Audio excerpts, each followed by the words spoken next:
So I'm sitting here with Jared Monesmith. We met online and saw his videos, his incredible story, and just want to say, Jared, thanks for taking the time to chat with me. Maybe you can just introduce yourself and maybe where do you live?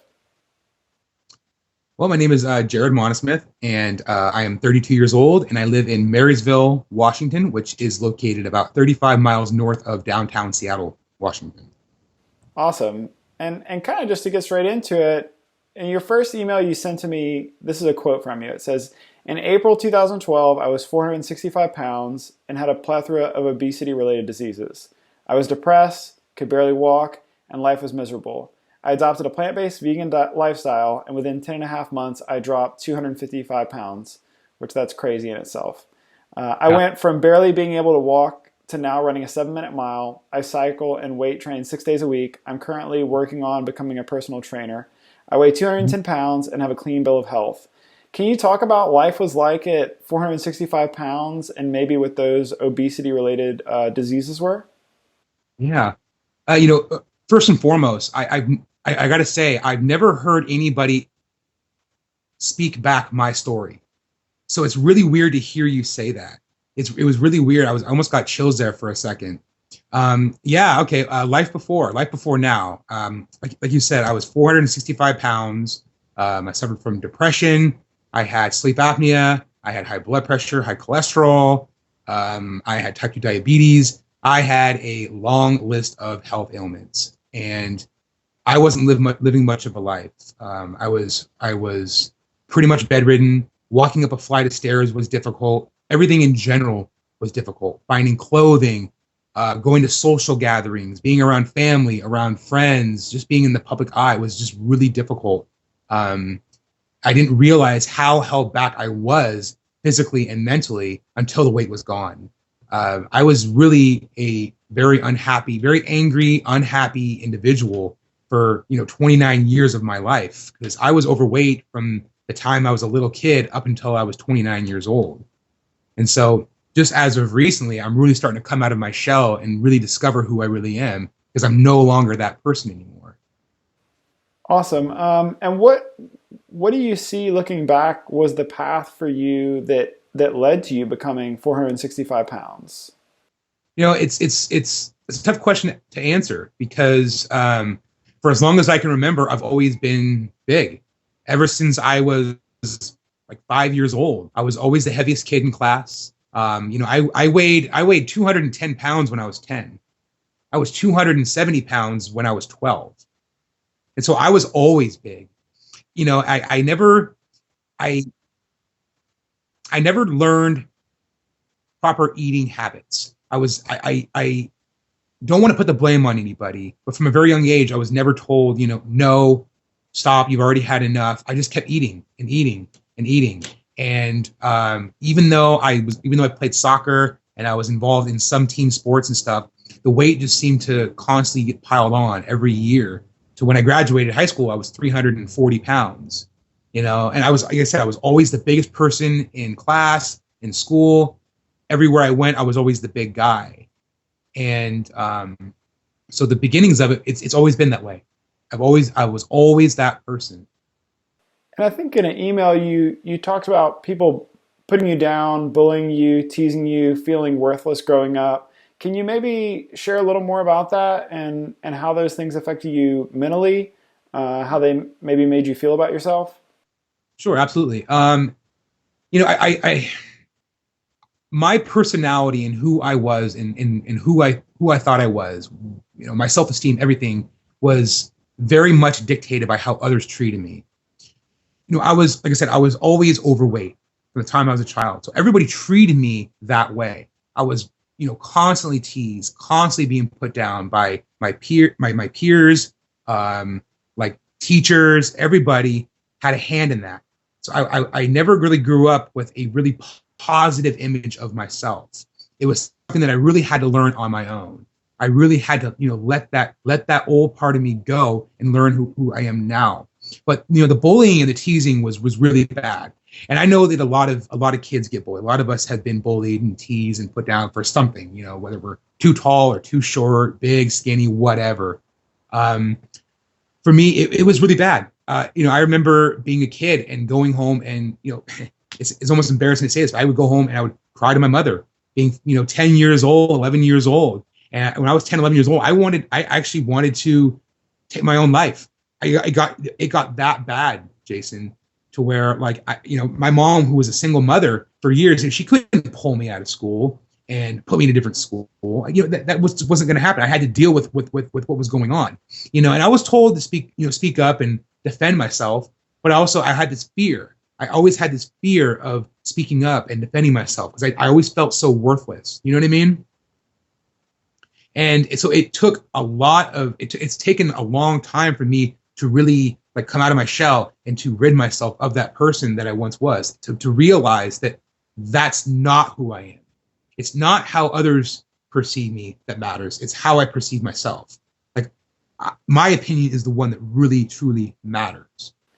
And would you say that did the physical change come that was followed by the mental and the emotional, or did the mental or emotional change come first and that was followed by the physical?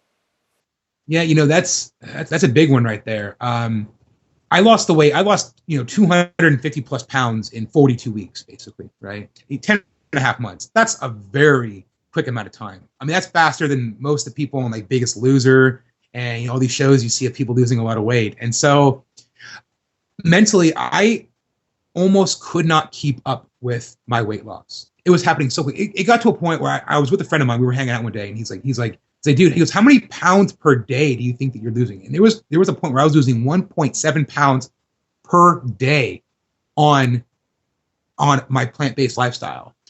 And mentally, I couldn't keep up. I mean, it was like I was dropping a clothing size like every single day. I mean, I went from wearing a 6XL shirt to a 3XL shirt in a matter of a few months. Then I went down to an extra large, and so mentally I just wasn't there. And I still have that issue. For example, like up until about a year ago, I would still go to the big and tall section of the department store.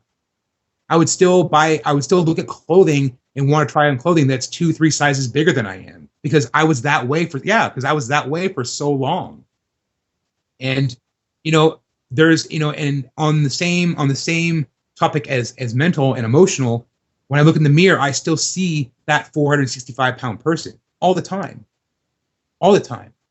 and that's one of the toughest ones is to really realize, well, first of all, pat yourself on the back for doing a job well done, but then to realize that you are not that person anymore.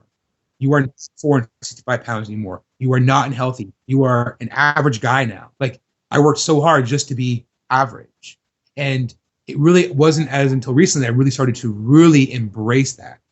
A quote that you said was, I was a fast food junkie, a pack-a-day smoker for 14 years, and a serious alcoholic for 12. Were those things in some ways kind of your way of dealing with the emotional stresses and the feelings that you had as far as being overweight, or did those come and the weight came as that happened?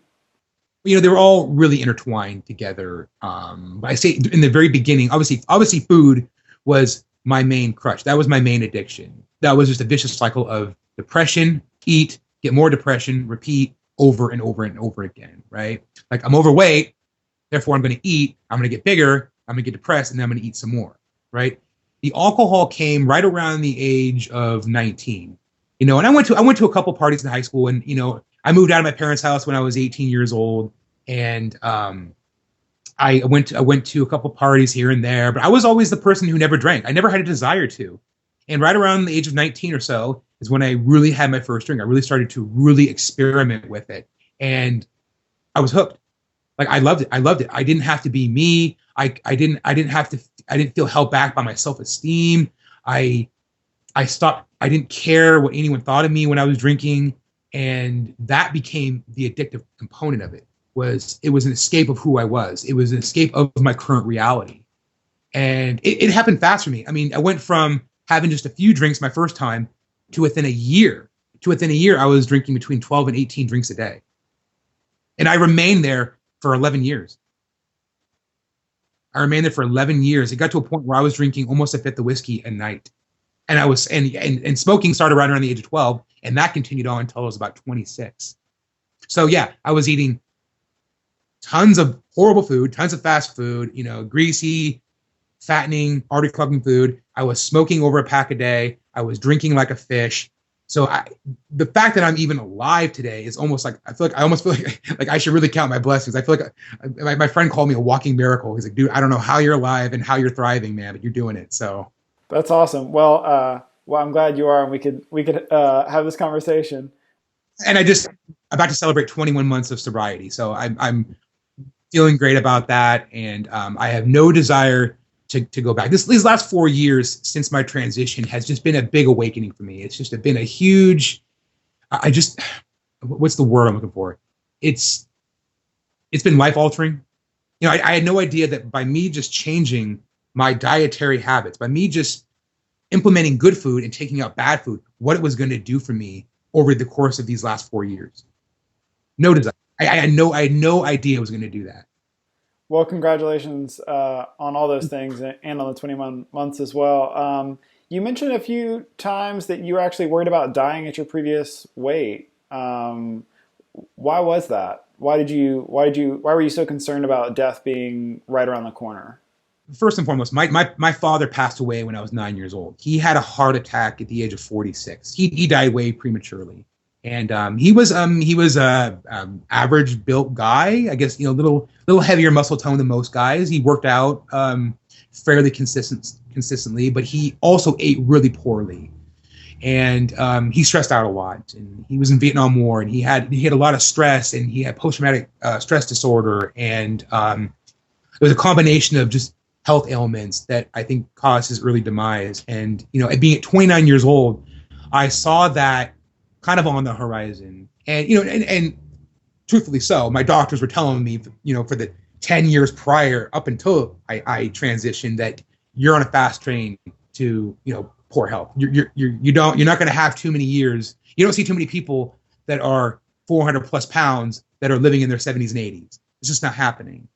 And not to mention, at the age of 25, I had a doctor tell me my liver looked like garbage, and that you better clean up your act, because it got to a point where I was having like liver spasms, and I was I was a mess. I was a mess, man. My blood pressure was taken a month before my transition, and it was 210 over 105. I remember the nurses took it. They couldn't believe it. One of them actually had to call in another nurse because she couldn't believe it. It took it 3 times. It was like 210 over 105. Then it was like 210 over like 100. And it was like, then it would jump back up again. And it was like, the lady was like, when my father had a heart attack, his blood pressure was right around the same. She goes, I feel like I should be driving you to the hospital. And this was a month before my transition, when I went to go donate blood, and they denied me. They denied me donating blood because my blood pressure was too high. I couldn't even donate blood. And it was like, okay, something just needs to be done. I was not living the life I wanted to live. And so did you have a specific point that you decided to make a change? Was there a rock bottom moment where you just completely turned around, or was it a little bit of a transition? I kind of just answered that towards the tail end of that last question, in that I realized I wasn't living the life that I knew that I could be living. I knew there was more to life than that. There was more to life than just hiding out in my bedroom every single night, going to work and then coming home and just drowning my emotions away and eating my emotions away. That was, I wanted to get out into the world. I wanted to travel. I wanted to spark up new relationships. I wanted to meet people. I didn't want to feel held back anymore. I wanted to, hop on a treadmill and not get winded after a few minutes. I wanted to go weight train. I wanted to be like other people. And so it was a combination of so many different variables that contributed to me transitioning. I think to probably just about anyone, when they hear 240 pounds, 10 months, it's a shocker for sure. Why for you, is it your personality that is such that you were just ready to be done with it, that you just went 100% full throttle to the ground? Because I know for me it was much more of a transition and kind of getting almost adjusted and used to what I was trying to do. But for you, it seems like it was just 150% from day one. For me, it was. I realized that the day I started, on April 15th, 2012, when I stepped on that scale, I said, okay, today is day one. I told myself there is no turning back. Like it's now or never. I had dieted many times up until that point. I tried every diet out there. I did it all, and it never worked. I started one, I failed. I mean, always within 3 weeks to a month. I never got more than a month, and it was like, okay, back to my old ways. I was tired of that. I was tired of trying and failing over and over again. I had enough. You hear people say I was sick and tired of being sick and tired, right? You've heard that. That's how I felt. I was sick and tired of being sick and tired, and I needed to do something about it. I got angry. I transitioned all my anger towards other people, towards the way I was living, and I used it to my benefit. I channeled it, and I made something out of it. Okay, and really, and truth, as weird as it sounds, a lot of my motivation early on was the way people looked at me, was the way people made fun of me. It was the way people had just treated me over the years. I used that as my motivator. Like it was, and I said this in one of my early YouTube videos, and that is that I will show them. Like I'll show them what I'm really made of. I'm not gonna let anybody tell me that I'm a failure. That anybody tell me that I can't do it. And that's what it was. It was, like I said, it was a combination of all those things. And I just had realized that I can do this. I can absolutely do this. And nothing was going to get in my way. I eliminated my social life for those 10 and a half months. I stopped going out. I stopped drinking. I completely did a positive life overhaul. And there was no turning back. That's incredible. I know that you mentioned, during that time, you'd sometimes have a negative voice in your head, to tell you, you should give up. And then you even said that that you would sometimes cry yourself to sleep because of the cravings, the detox, and the emotions. Can you talk about what that was like going through that? Because it's easy to see the rock bottom, and it's easy to see the happy smiley face, whatever. Yeah. But maybe you can talk about what that's like to actually go through that time in those 10 months, and maybe some of the lows of it. Absolutely. Think about it this way.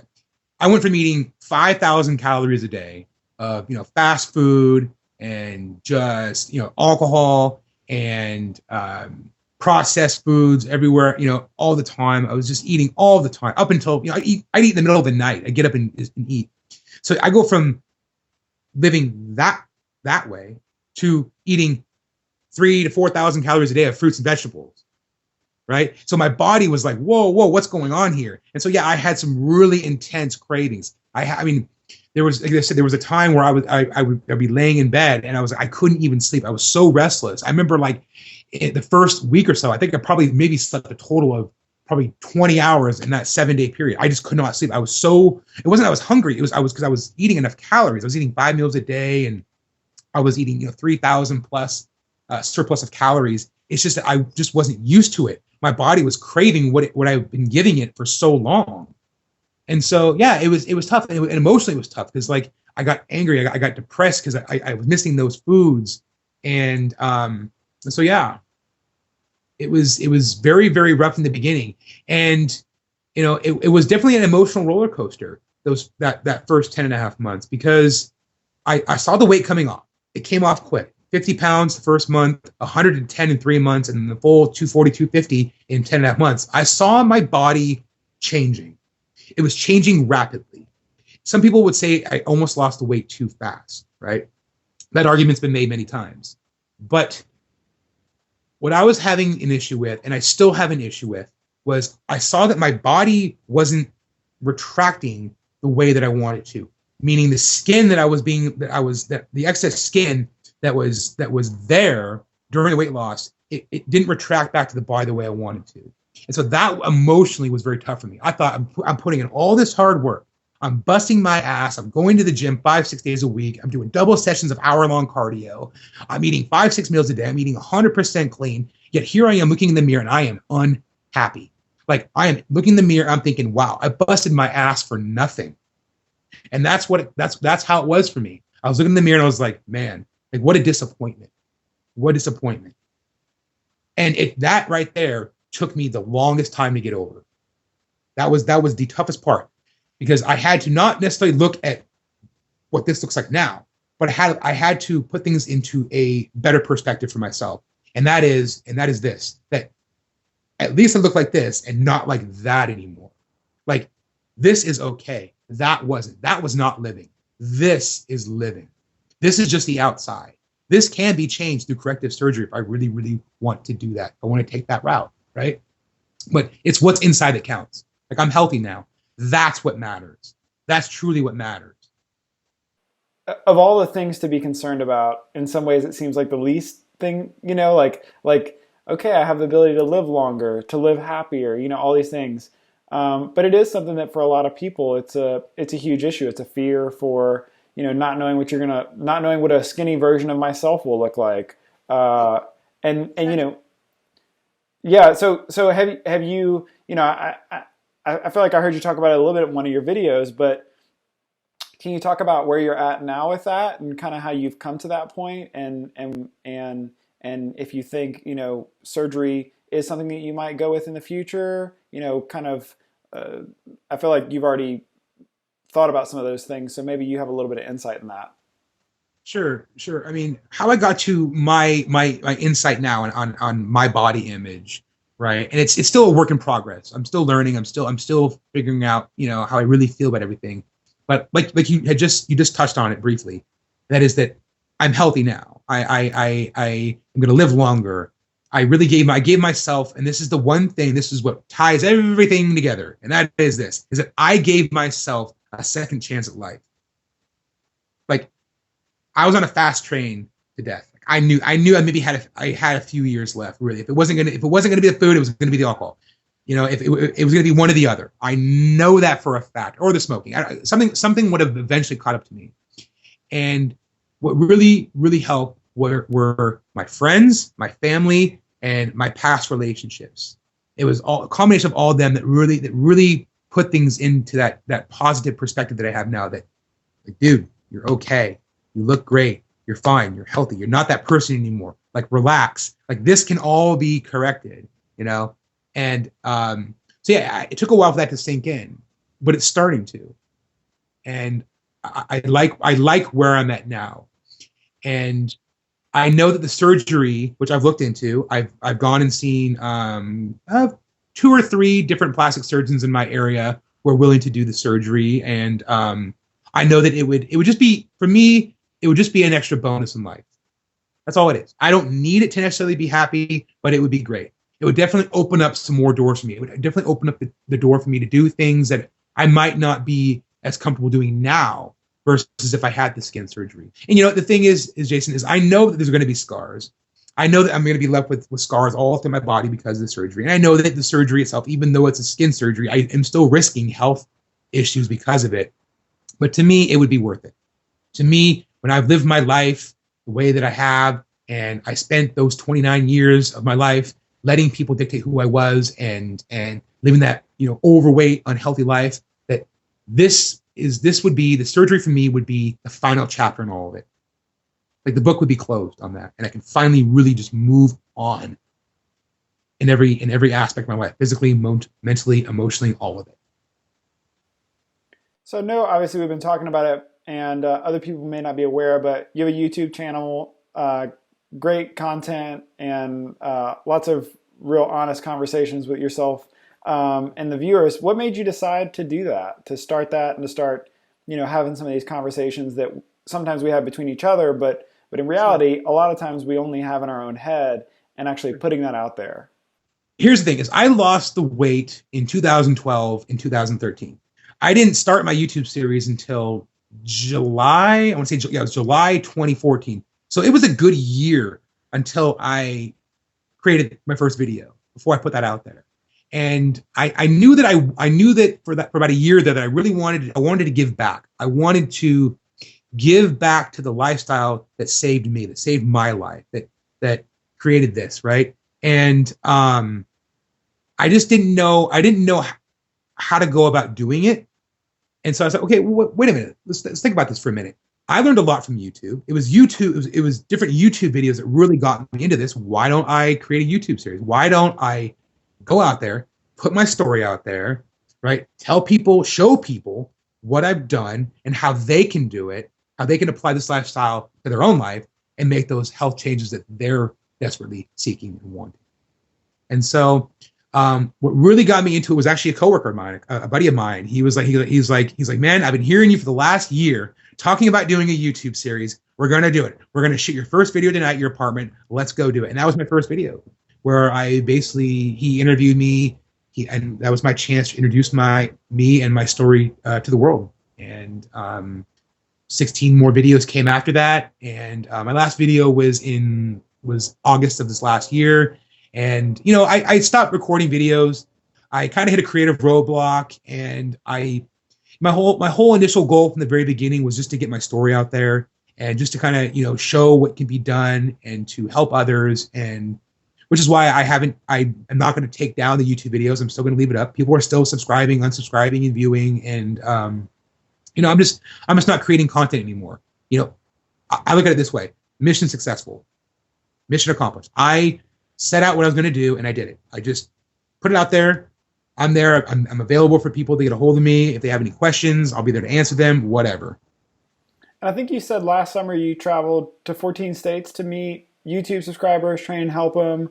What brought that on, and maybe you can just talk about that experience. And I'll tell you what, that was a great moment in my life. That was a great chapter. Yeah, I traveled for about 4 months or so. I left on June 1st. I set out on I want to go on a bicycle tour.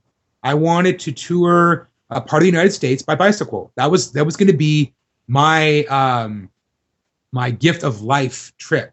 So I quit my job. I sold everything I had. I put all my valuables in storage, and I hit the road. And I bicycled all the way down the West Coast. I went from Port Townsend, Washington, all the way down to Daly City, California, which is just south of San Francisco. Did about 1,000 miles. Did it in about a 25-day period or so, camping along the way, staying with different people, meeting subscribers, and it was my gift to myself.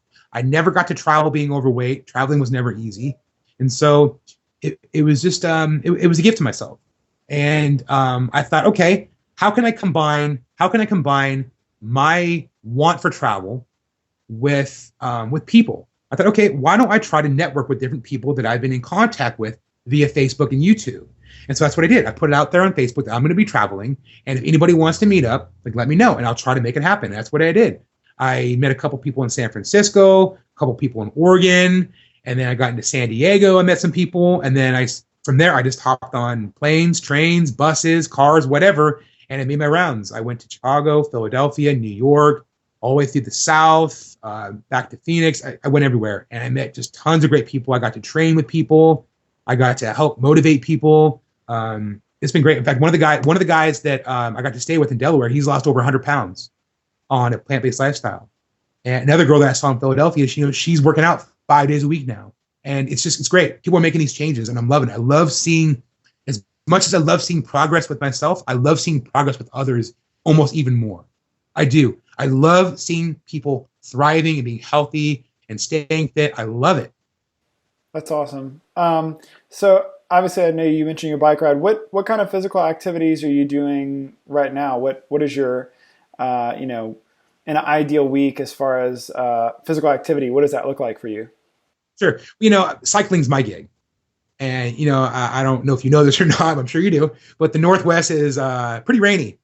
Our fall and winter months, basically from September, October, all the way till about April, it's just rain. It's constantly raining. The weather is unpredictable. It's sunny one minute, rainy the next. And so, breaking that bike out isn't the easiest. And so I go to the gym. I go to gym 5-6 days a week. I do 1.5 to 2 hour workout sessions. I do 45 minutes on the stationary bike. And I also do about an hour, 45 minutes to an hour of weight training. I do different body splits, different days of the week. I'll do bis and tries one day. I'll do legs another. I'll do back and shoulders, kind of switch it up a little bit. And that's what I'm doing now. And that's, usually 5-6 days a week. During the spring and summertime is when I'll break the bike out and get back on the trails and get back on the roads and stuff, because I really do miss it. For me, it's therapy. For me, it's my go-to. Before I left on my June 1st bike trip, I was biking 180 miles a week. And I trained for about 6 months prior to my trip, and I love it. It's me, myself, and I out there, just leaving my problems behind and just getting my mind off of things and just enjoying it. That's awesome. I think you said that you're working towards becoming a personal trainer and a spinning instructor. Where do you see yourself in 5 years? I really do want to go the personal training route. Do I want to make it a full-time career? Probably not. Just something on the side. I have been studying. I have all my study guides. I've been shopping around for different schools to go to, like where I want to go, NASM. I'm just not sure yet what route I want to take. If I want to volunteer, if I want to get a job at a gym and then work my way up. I definitely want to work with people who have a lot of weight to lose. I want to work with people who were kind of like myself, maybe not as big as I was or whatever, but I want to work with people who have 50, 60, 70, 100 pounds or whatever it is to lose. I want to help them. I think my story, and my background and where I went, fitness wise, then to now can really can serve as motivation for others that are trying to do the same. And, I can understand, why they're uncomfortable going to the gym and working out in front of people. I understand what it's like, to get on the treadmill, feel like everyone's staring at you, so I get that. And maybe a part of my experiences could help them. That's why I see myself going that route. I mean, how cool would that be to go from 465 pounds and bedridden to being a personal trainer? That's pretty cool. That's a pretty cool story right there. Yeah, it's fantastic. So to someone who is maybe on the beginning of the journey or hasn't even made a decision to really get started, is there any advice that you would give them? Maybe some hope, Sure. some motivation? Yes. The one thing that I will say, and this is something that I would have told myself on day one, and what I'm about to say, it stems beyond just health, diet, and exercise. It goes with career. It goes with just life choices in general. And that is, don't be so hard on yourself. You're going to make mistakes. It's not, mistakes and failure. Failure is not falling down, right? Failing is falling down and not getting back up, right? That to me is failure. That's kind of giving up. But if you can get up and dust yourself off and get back on the saddle, then right on. Give it your best. But mistakes are going to happen. You're going to learn. Life is a learning lesson. That goes the same with nutrition and exercise. And you can't expect yourself to all of a sudden go from losing 50 pounds overnight, right? You're not going to all of a sudden like hop on a bike and just go. It's going to take some time. You didn't get there overnight. It's not going to come off overnight. And that's what you have to tell yourself. Put things into reality. Put things into the proper perspective, and just don't be hard on yourself, because you can be your own worst enemy. And I've been there. I can sometimes be my own worst enemy. I can really be hard on myself.